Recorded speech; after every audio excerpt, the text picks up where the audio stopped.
Us now for more is Ken Cuccinelli, former DHS acting deputy secretary. Ken, thanks for joining me. Listen, I mean, we have over 3,000 people on a march up to our border, almost 2 million people that come into the country this year alone. And, you know, obviously Texas is bearing a big brunt of the cost of the migration that comes through their state. So they asked Joe Biden, hey, maybe FEMA should help us with this crisis at our border. Right. They've been turned down.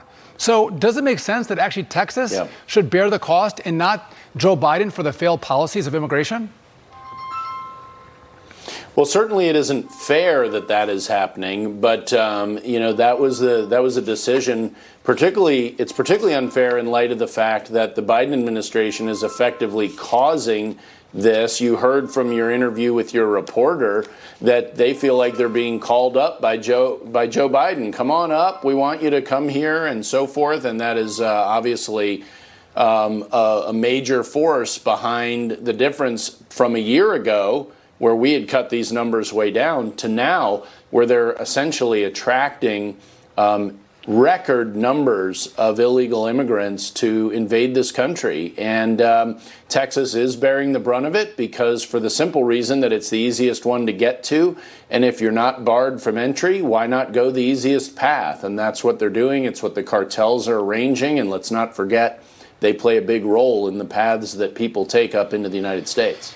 Yeah, and the Trump administration, which you were part of, put a lot of pressure on Mexico to help secure our border and turn the migration back. And it was very successful. And they did, right. And, well, why would Mexico get involved now when Joe Biden says the border's open? What's Mexico to do but just to let them march on through?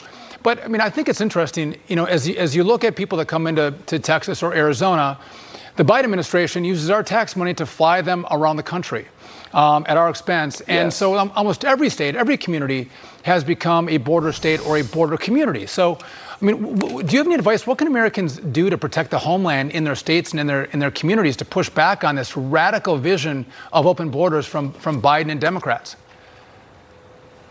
Well, Center for Renewing America, we released a paper today pointing out the constitutional authority that border states in particular have when the federal government, which under Article 4 of the Constitution, is obligated to protect all states from invasion. Well, Texas is being invaded, as is Arizona, New Mexico, and California. They're not fulfilling their obligations. Your reporter demonstrated with the interview there, they're in fact being invited by the federal government to invade this country. And then under Article 1, the states have the authority, when they are actually being invaded like this, to push back. There are self-help provisions. It is not immigration, Sean. I want to be very clear.